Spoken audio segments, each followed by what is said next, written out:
My name.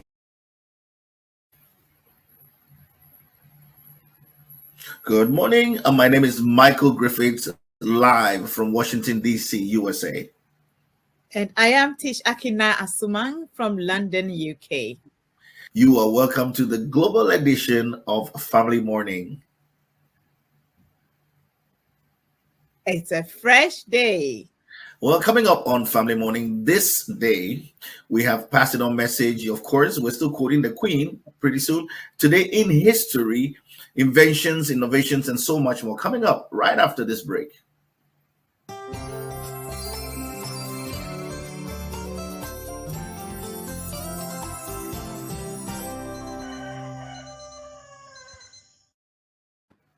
Welcome to Family Morning. Yes, welcome back to Family Morning. So today's code, you can do it if you are well trained for it. As Queen Elizabeth says, that's our inspirational quote of the day. If you train yourself very well, you will be able to do it. Tish, what do you think about that? That code is simple, but it's quite pregnant with meaning. It's absolute. Everything we do, we need to be well trained, well equipped for it. We can't just do things anyhow. Being well equipped and well trained is very important. And you could tell from her life that she allowed herself to be trained very well to do what she did and to end it so beautifully. I remember when I was in secondary school, my headmaster, Father Bacha, Reverend Father Bacha in Aquinas Secondary School, he used to say that if you fail to plan, then you plan to fail. I mean, preparing ourselves for anything in life is very important. It's not just going to school, but preparing ourselves in all the different disciplines that we are presented with in life is very, very important, isn't it, Tish? Yes, I think the biggest thing is having an open mind so we can absorb and learn as much as we can. It doesn't necessarily have to be formal education alone, but we learn from our environment, we learn from the community, we learn, and we also need to know who we are really, so we are able to engage properly to the world around us and learn from it. And I believe once we are trained from home, it starts from home. Charity always begins at home. I believe family is the first point of training a person and equipping a child. Absolutely, and I think that we the young ones we must be willing to learn. Sometimes you find people who make themselves unteachable. It's hard to teach them. It's hard to train them. You teach them a million times, and still they're not moving at all. That's really sometimes very very troubling. But we need to have a teachable spirit in order for us to be trained. If we become untrainable, if there's a word like that, if we become untrainable, then we are not able to be trained, and it's be hard for us to do anything in an excellent way in life. For me, as a trained teacher, I was trained to know that there is no problem child. So if a child is unteachable, there could be a problem. There could be an issue and an underlying issue that's preventing the child from learning, and we have to be able to figure it out and find it. Once you find it, you will be able to move away from that and start teaching the child. It always starts with knowing that a child comes with a clean slate, Hmm. ready to receive. So every human being, I believe, is teachable. Something prevents us from becoming teachable, if there is anything like that. But we Wow. all are able to learn and absorb one way or the other. Everyone. That's my belief, anyway. So is it a choice to be teachable or unteachable? Is it a choice that we make? Is that I'm trying to understand? You this morning I was telling you that you look like a headmistress. You are a teacher, indeed. You are a I'm teacher. beginning to look. Yeah, I've put on my head my teacher's cap. Yeah. So tell me about it.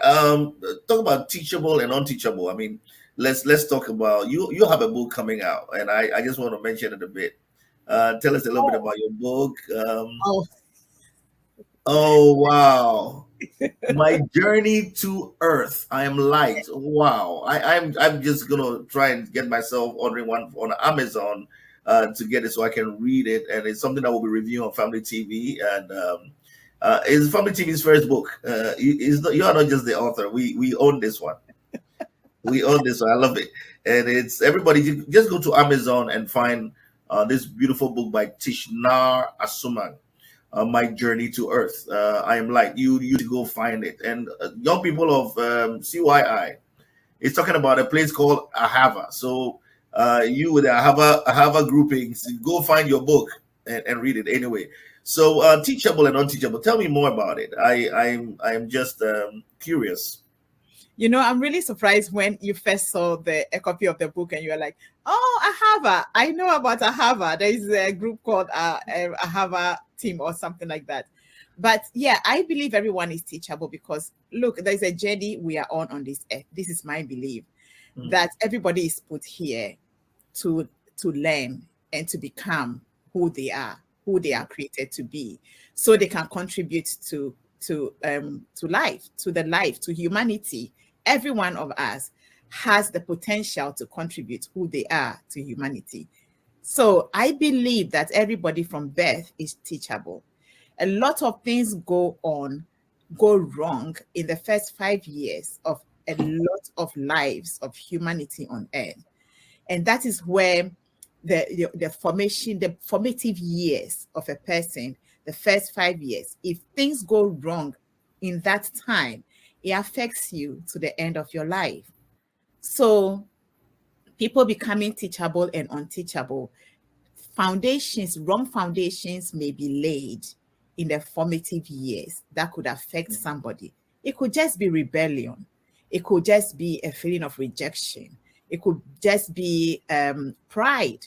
Things happen to people and they acquire certain behavioral patterns that they follow through their life.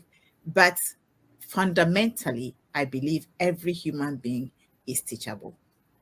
wow, wow. Fundamentally, every human being is teachable. So there's no excuse to learn a new thing today.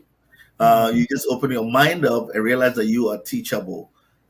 We don't put you on spectrums and brand you as this and that. Everybody else is teachable, and you can be taught to regulate your life properly in an excellent way. Awesome. So we're going to go for a break, and when we come back, more coming up on Today in History. See you right after the break.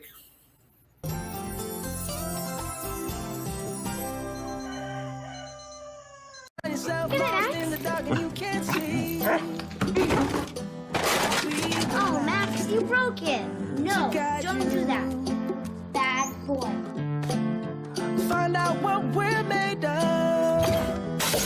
When we are called to help our Go to your room. You can count on me like 1, 2, 3. I'll be there.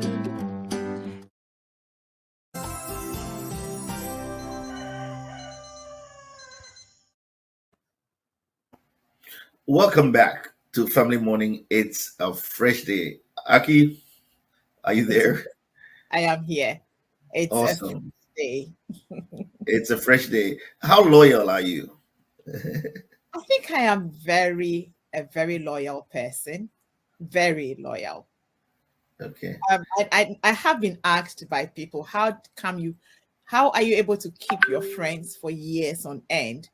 But I don't believe in friendship. I believe in making family. So my friends become Hmm. family. And I think I'm a very, very loyal person. I think so. Hmm. Since you're a loyal person, can you tell us who is a loyal person? Well, you see, I think loyalty comes from honoring and respecting the people in your life and accepting people for who they are. And um, we have there is a culture of what do you call it?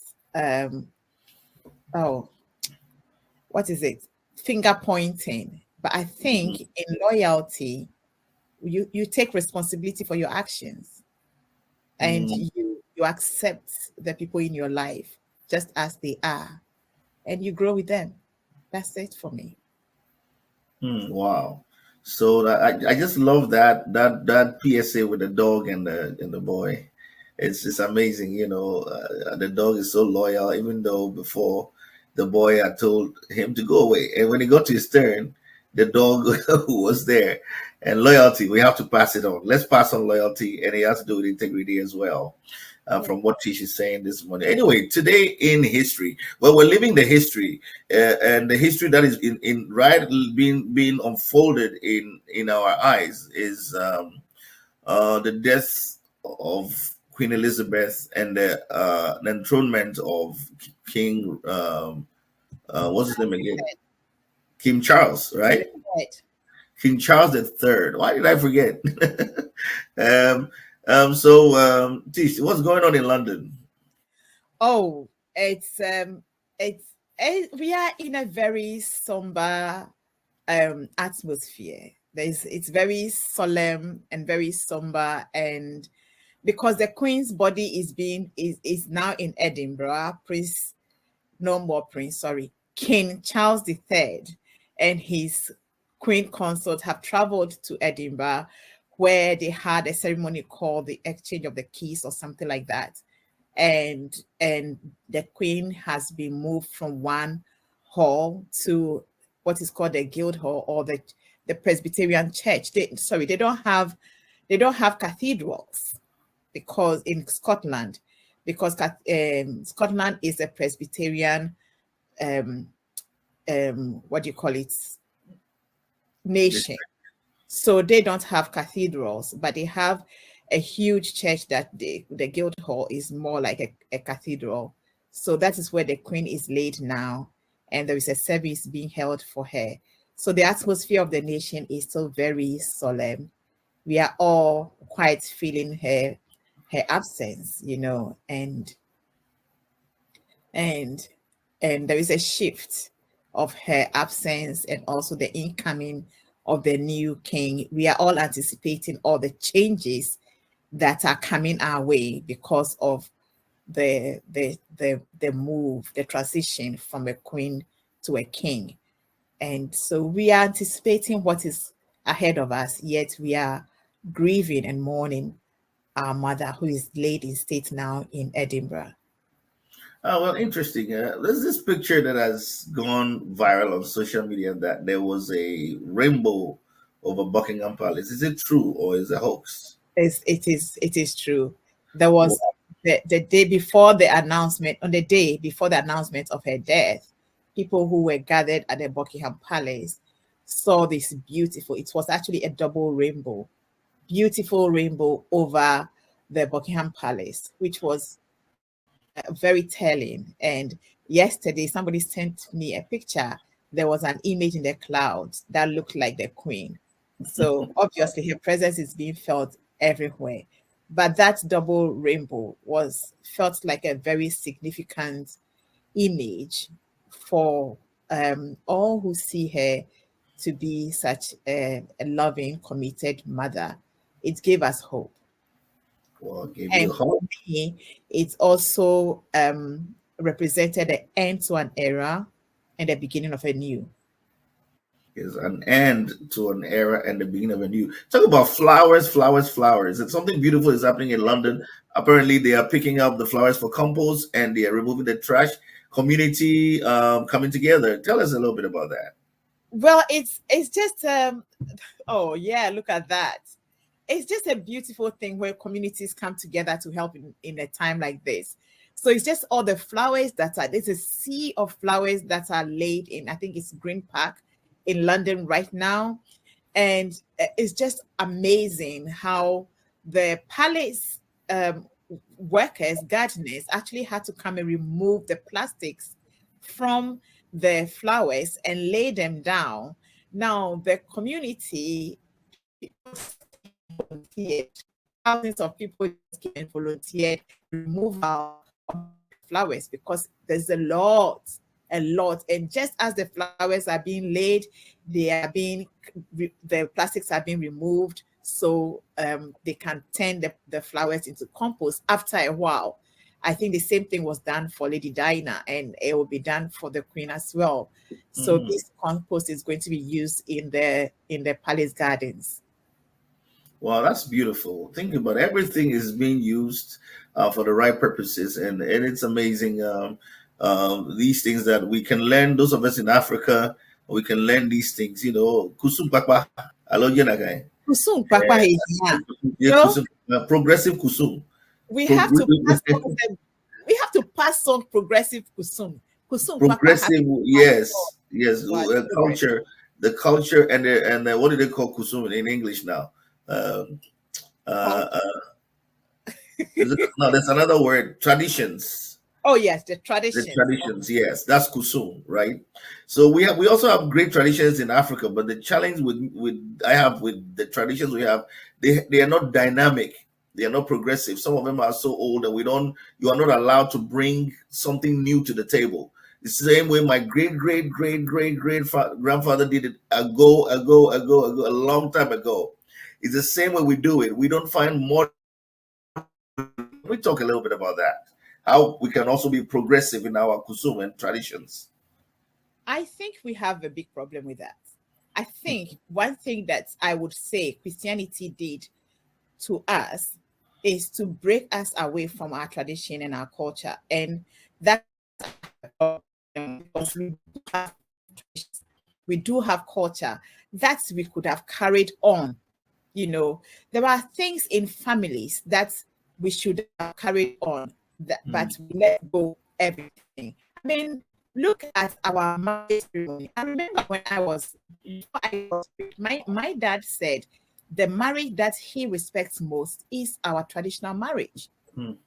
Yet now we have even moved that away from family and we give it to churches to perform them for us. But the traditional marriage is between two families, and the two families sit together and ensure that this marriage works. The other thing is we used to live in communities.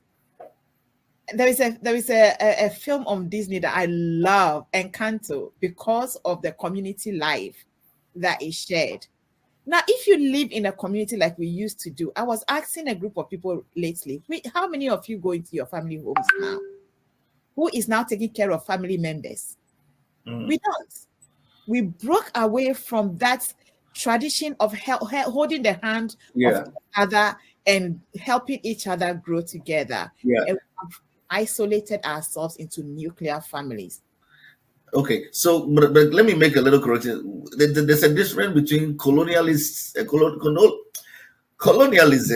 and the church, and Christianity, what you call Christianity. So for me, I think Christianity itself is a relationship. It's so I just wanted to make that because you said what Christianity did to us, but I believe that it is colonialism and the church that came with colonialism, not Christianity. Because Christianity was in Africa 500 years before it was in England. Is that right? That is very true. So I Thank you. just wanted to point that out. Maybe I know you didn't mean to say Christianity. You wanted to say the church because the church, yes, is the church. So that is a very good correction there. Yes, it's the Christianity church was life. here. Yes, it's a church life that came because I remember when we were growing up, people who started going to church started looking down on family, started looking down on those who don't go to church, started looking down.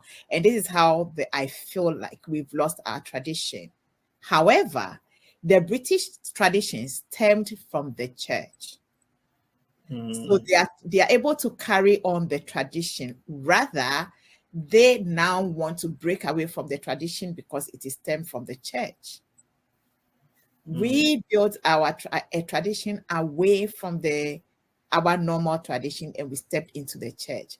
But we couldn't develop the church tradition properly for ourselves, if you see what I mean. Yeah. Because the true church tradition is a relationship, yet.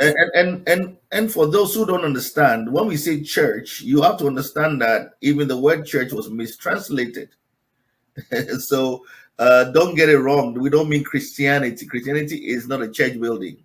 It's a relationship with the creator of the universe. So you need to understand what Christ came to do. Christ came to build a kingdom and not a church. This one is on another platform, isn't it? So but it's interesting that once you mention, because a lot of people, in Ghana, we are Christians and we people can be very religious. And when you say these things, they can misunderstand you. So we don't want you to misunderstand what we are saying, but we're just stating the facts as we see. Not all African traditions are wrong. and not all European or church traditions are right. No, We take the good ones and we leave the bad ones. Like what she's talking about, the nuclear family, it messed us up. The extended family is a good thing. That is what has preserved Africa for a yeah. long time to come. It will still preserve Africa. Now, what you need to understand is very interesting. I just when you said the church thing, I just want to just talk a little. Can we just maybe dwell there a little bit since you brought it up? I thought Because that's going to be for another time. I know, but it's an integral part of who we are as believers in Christ, Yeshua. So we want to make sure that people understand that we are on the side of Christ and not against Christ. Are you getting me? Because people, when you being on the side of church, it's not the same as being on the side of Christ, though. No, You see, this is where a lot of people don't get it. Being a Christian is having a relationship with your Father and allowing the kingdom to flow through you. That's it. And everybody on this earth is meant to have a relationship with Father, whether they know it or not. But we are not aware, so we think we are all separated. And all this thing with church actually brought more separation than unity, if you see what I mean. yeah. So when you take Christianity out of church and you make church the core, it actually takes away relationship and actually brings separation. So when you look at the church itself as an organization, within the church itself, there is a lot of break. There's a lot of separation within the church. Yeah. So, but when people equate the body of Christ to the church, I mean, we are here. Let's land and finish it. People actually equate the body of Christ or the children, the sons of God, the children of God, to the church, and I think that also stems from the mistranslation of the word church. I think I did a little bit of German, and the word church comes from Germanic root kirk, or like in German say Kirche today, which simply means shrine or cult.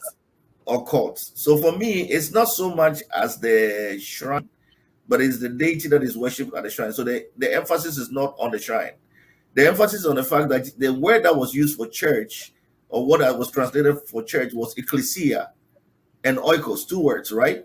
So it is what the called out ones, or the family, and so, or the kingdom, for instance. So is the emphasis is the church places emphasis on a place. Exactly. What Christ was talking about is the emphasis on the people, the children of God.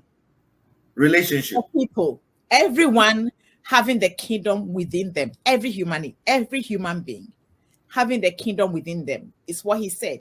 Call them, awaken them, make them all aware that the kingdom of God is now within them, and they can rise up and be who they are called to be as individuals.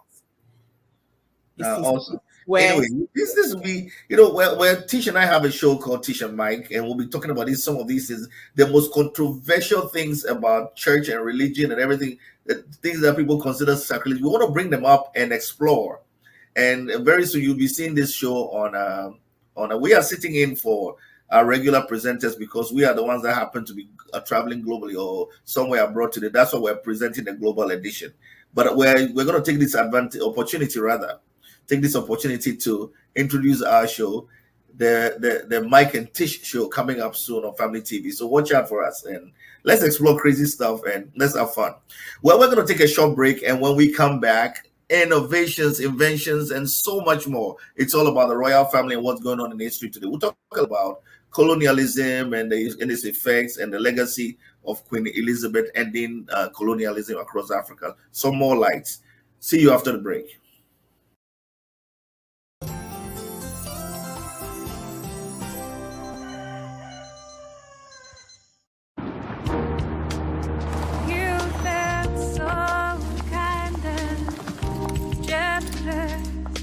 I don't know if I'm giving for your kindness. I'm in debt to you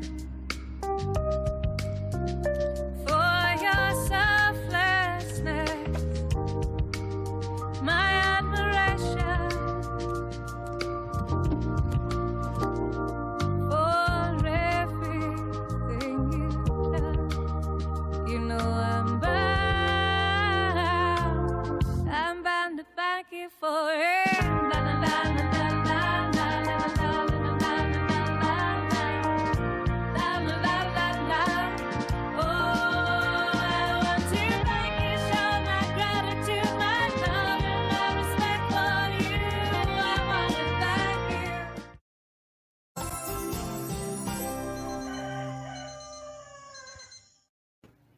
You are welcome to Family Morning. It's a fresh day, and here we are with innovations or inventions and innovations and more. Inventions, innovations, and more. These are mouthful. Well, Tish, we're going to talk a little bit about the times of a queen, right?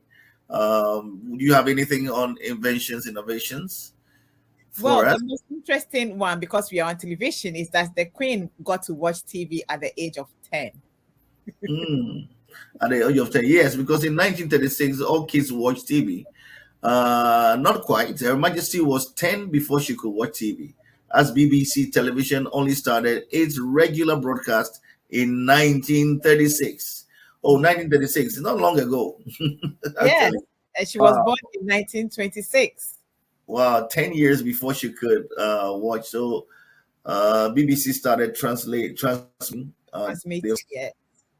They started transmission in 1936, and that is when she got to watch it. She was 10 years old, and the British Broadcasting Corporation TV service was launched from Alexandra Palace on November the 2nd, 1936. Okay, that is after, it came up today in history. Becoming the world's first regular scheduled public television service with a high level of image resolution. Compared to today's TV, it doesn't look like it's HD at all.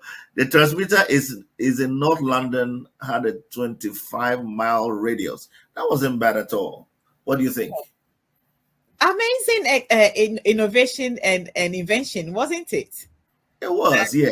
I remember we it was some small box in our daddy's living room, just a tiny box, and you sit behind it, and it was, I mean, for us it was great, a great innovation for us. Yes, and remember back in the day when there was black and white TV in Ghana, we all used to watch through people's windows. If you don't have a TV, I've got every home had a TV, and wherever there's a TV, the crowd gathered, and the what do you call it, the community center of the neighborhood, isn't it? Exactly. And you have to have your wash in the evening before you are able to watch certain programs on telly. That Even if you don't take your bath, you don't watch. No bath, no watch. And it was black and white. I even remember when TV went colored in Ghana. I mean, the rest of the world was colored. We didn't have color TV for a long time. No. Oh yes, I remember we were buying something to put in front of the screen that projected color. I remember. I couldn't remember. Yeah. There's some kind of film. There was something that you put in front and it projected it on color or enlarged it a little bit more. It was technology of a day. Wow. But also other inventions, very interesting. In 1938, the ballpoint pen is invented just in time for Her Majesty's secondary school years. Oh, wow, she kind of was every point of history. She was there, just in time for her to get to secondary school. She used the pen for the first time. Exactly. Wow. It says it was a Hungarian journalist named Laszlo Biro. He invented the Biro pen, because of the ink, because he realized that the ink being used in printing could actually be put in the pen and it won't run on the paper and smudge it. He used to use the feather and the ink to write. So that's how he brought the invention, and it worked. And it worked. Up to today, we're using it. Yes. Otherwise, they used to use the quill. Yeah, the quill and the ink. Feather quill. Oh, that's interesting. Oh, wow. We've come. All right. We've come very far. Let's add some more. In 1949, weather forecasts became regular and these disposable cameras go on sale in 1949. All right, that's amazing. I mean, all the events, but to think about how technology has gone so fast in the last few years, it's just so fast. Look at the smartphone. I remember just 2010, which is 12 years ago. I mean, smartphones were not around like that. Yes. We were just coming into smartphones, and then comes Facebook and WhatsApp, followed a year or so after. And look at where we are today. We're actually talking about AI so much today. Everything is so is moving so fast in terms of technology, technological development. What do you think? Where are we going? It's well, when you think of where we are going, it sounds scary, but I like something that a friend of mine says. He says, we think things are bad, but think about it. How many years ago in England here, we didn't have heating systems. So, and they were, they had their bath like once a month or once a week, and people still have their bath once a week because of the cold. A lot of people used to have their wash only in the summer. Wow. Oh yes, in the cold countries, a lot of people have their wash only in the summer. So to think that we have warm water running in our taps today, to That think that is major. Yeah. yes, a lot has happened. So innovations and changes, and now AI. It looks scary when it's coming, but once we step into it, I think we manage fine. Also, lots of things are going on in the background that people don't necessarily know or talk about, and I don't want to go into those things yet, but we all know that a lot of this technology is actually working somehow against us, and some are working for us. Correct. I mean, just the Queen nearly turned 100 years. I Just wish it. 4 years short. Just one election year short of her being elected to 100 years. But I'm thinking that just within that century, this century, so much has happened. There's a lot that has happened within this century alone, more than even thousands of years. Others argue that the technology already existed, the knowledge existed, but it was not put to use. For instance, they found drawings in Egypt and in other civilizations of the past where some of these things already existed. So it's not like maybe we are inventing it, but we're rather discovering it. What do you think? Oh, you are taking me to my favorite part of history. Yes, I honestly believe that a lot has already been um, invented mm, that we are now rediscovering.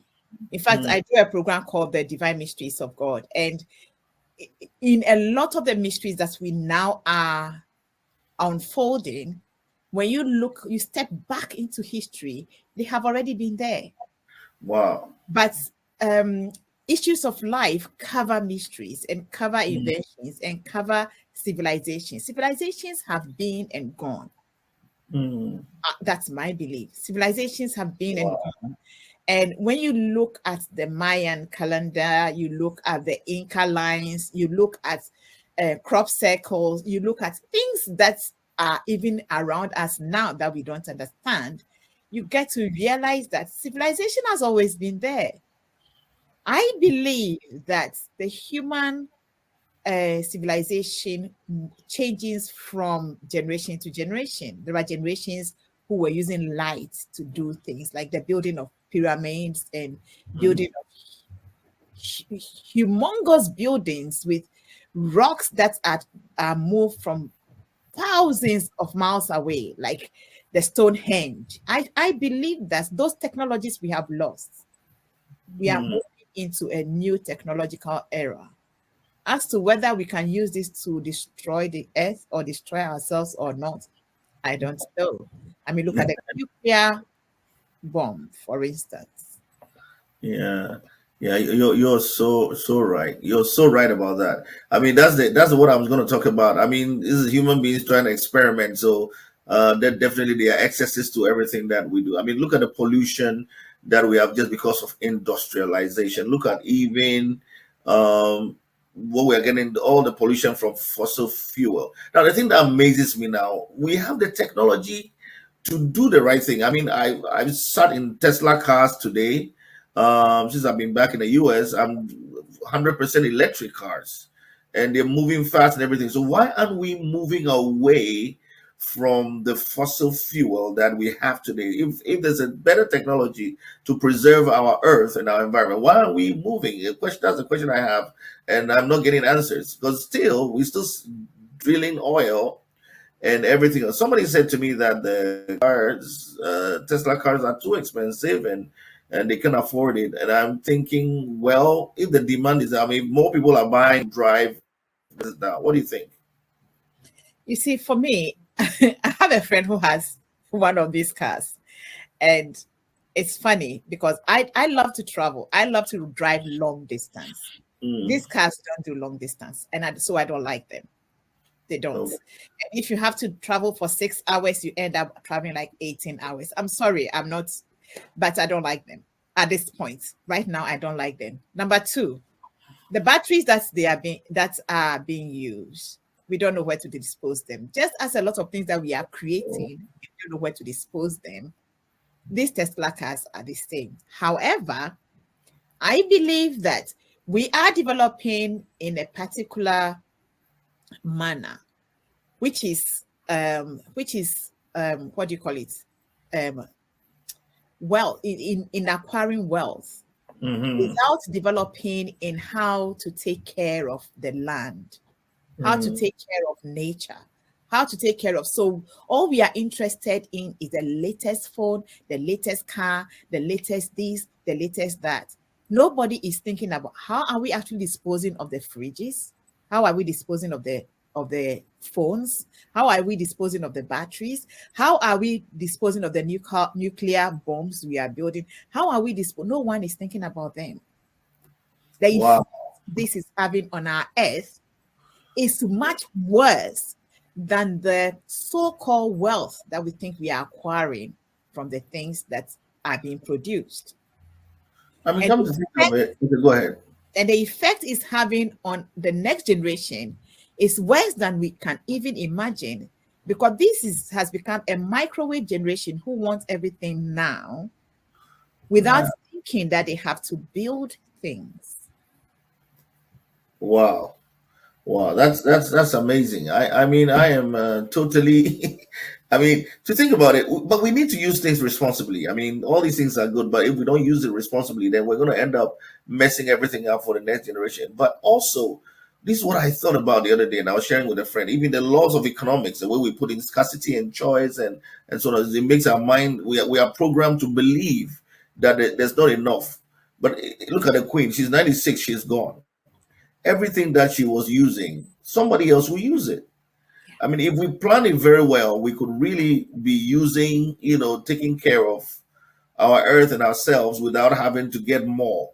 I mean, all the things that she's passing it on to the king, we all pass it on to our next generation. If we think like that, then there's more than enough for everybody. Exactly.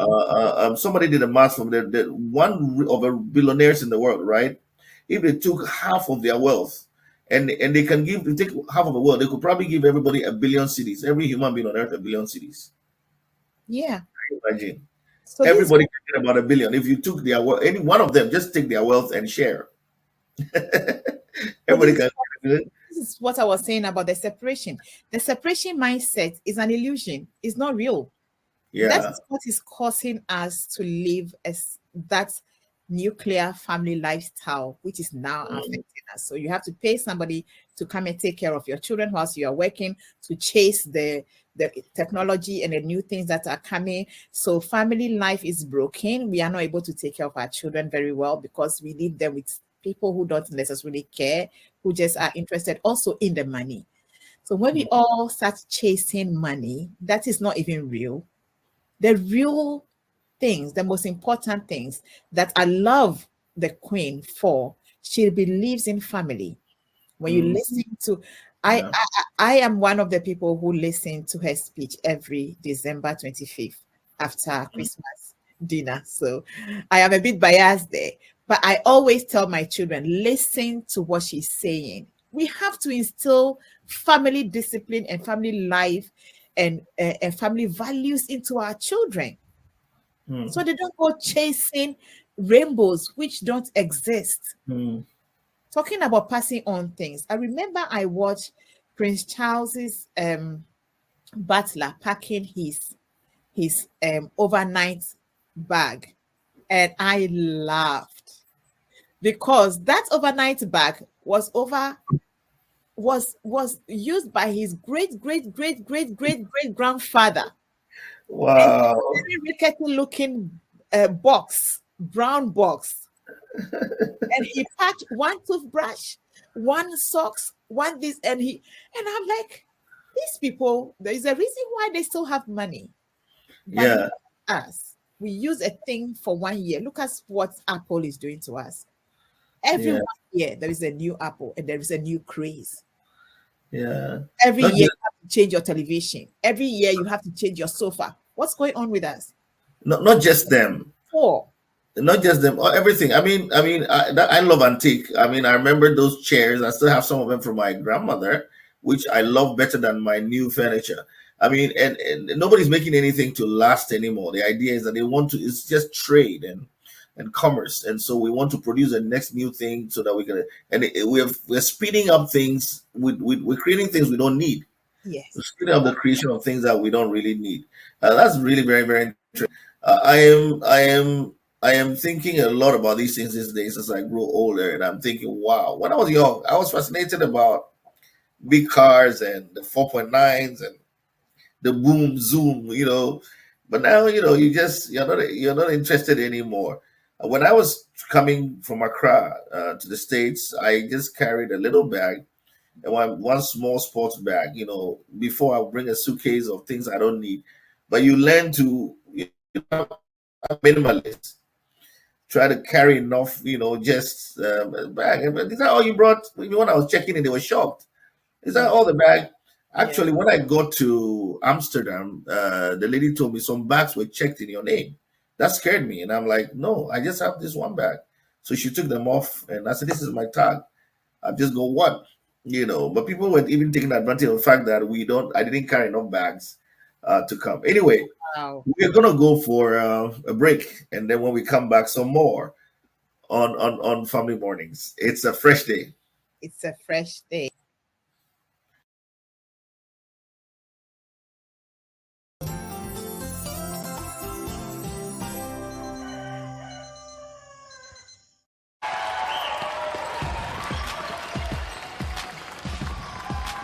Sarah, you've got this, okay?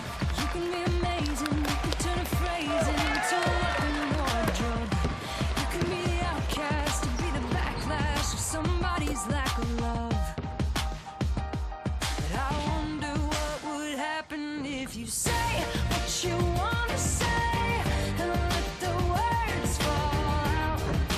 Honestly, I want to say you'll be brave. What you want to say and let the words fall out. Honestly, I want to say you'll be brave. But they lost. Not really. Not where it counts.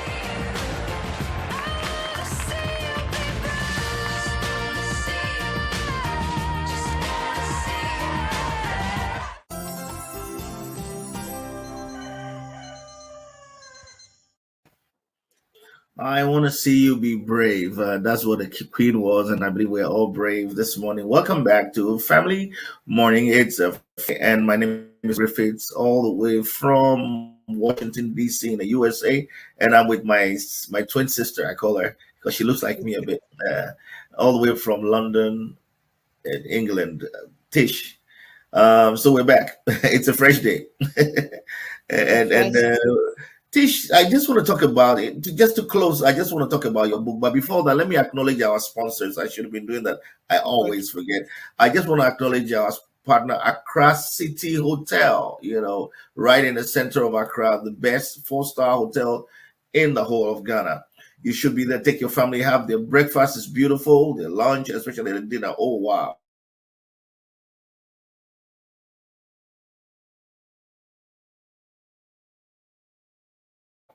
They have a great vacation in Accra. You don't have to travel far. Take 3 days and check in and enjoy. There's a swimming pool, tennis court, and so many things. And the whole of the city of Accra is just at your fingertips. They will treat you very well. When you go, tell them Family's TV sent you. So also by Family Kicks footwear, all kinds of brands. It's one of our new brands for families. So you can buy very affordable designer sneakers for cheap. Is subsidized. So make sure you check us out. You can also Check out Family Depot. Is a shop. It's a mall in your pocket. Mall in your pocket. Just go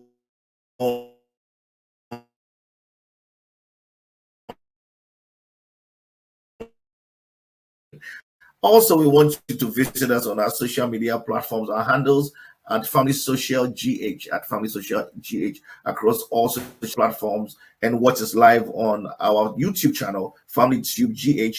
We are currently on the GBC DT1 terrestrial digital platform, free to air across the nation of Ghana. So you can tune in and watch us. Tell somebody about us, and we are safe for the whole family. We just celebrated 8 years of safe content for the entire family. And we want to thank you for being part of our journey, our story, and our family. Thank you so much for being a part of this. Okay, so Tish, let me cut my talkative self. I am going to bring you in the next few minutes. We're going to talk about your book. We're going to be reviewing it on our show, Tish and Mike show, pretty soon. But people should go to Amazon. It's available on Amazon. It's very expensive. Please, let's support our own. I want to tell you that we should support our own. Just don't just be there and read international books. And there's a joke that when you want to hide something from a black person, you hide it in a book. Let that not be your story, please. We will not hiding knowledge in the book. So please go get the book. It's a lovely book, and it's called My Journey to the Earth. I Am Light, by Tishna Asuma, my co-presenter. She's a teacher, a wonderful woman, lives in England, and she comes from Ningo. She's the queen of Ningo, of Great Ningo, and I'm sure the Ningo people are going to come and ask me questions. But well, I'm sorry. That Careful. That puts me in any situation in bingo. well, if you are the one that will go back home, I don't go back home there. Well, Tish, so what inspired your book? Let me just use this final moments to talk about your book. What inspired your book? I think this book has always been in me as a child. As a child growing up, I've asked a lot of questions, and you even knowing me now, you know I have a very curious and an inquiring mind. And my dad was at the end of that because he's the one I used to constantly butter with questions. And what he did was when he didn't get answers, he gave me books to read. So those who knew me as growing, I read a lot. Now, some of the answers I was looking for, I wasn't finding in the books. So I think I kind of started a spiritual journey that led me into discovering things that people normally don't talk about. So this book gives you an insight into your life before you came to be on this earth. So the I am light. I am light. This is just part one of the book. I took the book to the publishers and they said, no, teach this book. We are going to divide into three. So we have three segments. And this one is I am light. I am light shows that you didn't come out of nothing. I didn't come out of nothing. We all are very, very unique beings created from light. You know, we are light beings and we are children of somebody, the Almighty, who created all things. We are his children. We existed within him before we came to exist here. So every human being, this is why I believe that everyone can be taught, everyone can be equipped. So every human being, I believe, came from somewhere and we are on the journey somewhere. It's a journey, to me, it's a journey of discovery. And I believe everyone is capable. Everyone has the potential to be anything they put their mind to.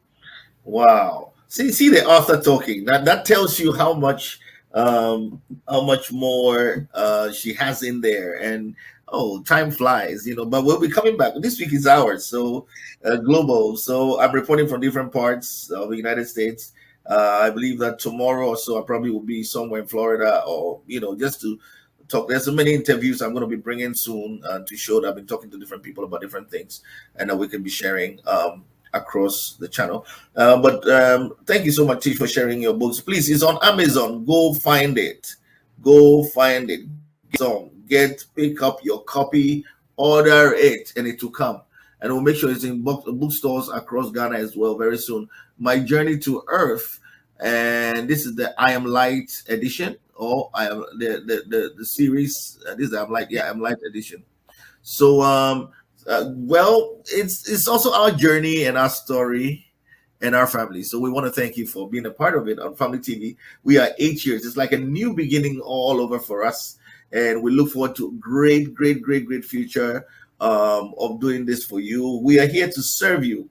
I want to encourage you, if you are doing business and you are family, please support us. We need you to survive. Without you, we will not be on air. So come buy some airtime for a program. Come and advertise your products. We don't sell vice, we don't sell alcohol or anything like that because of the children and so on and so forth. So please do well to come in with your good products, and we will support you no matter how small your budget. Please come and join us. So Tish, I'm really grateful to be doing this with you, man. I can't wait for our show to begin very soon, where we can be free, no, unscripted. Talk about unscripted. We can talk freely on Family TV and online and so on and so forth. So thank you so much for tuning in, for joining us this morning on Family Morning. It's a fresh day. May you have a fresh day. Yes. Thank you very much. All right. So thank you for joining us. My name is Michael, all the way from DC, and I am with Tishna Asumang, all the way from the UK. And we want to say thank you for joining us, and we say you. bye-bye. Have a fresh day.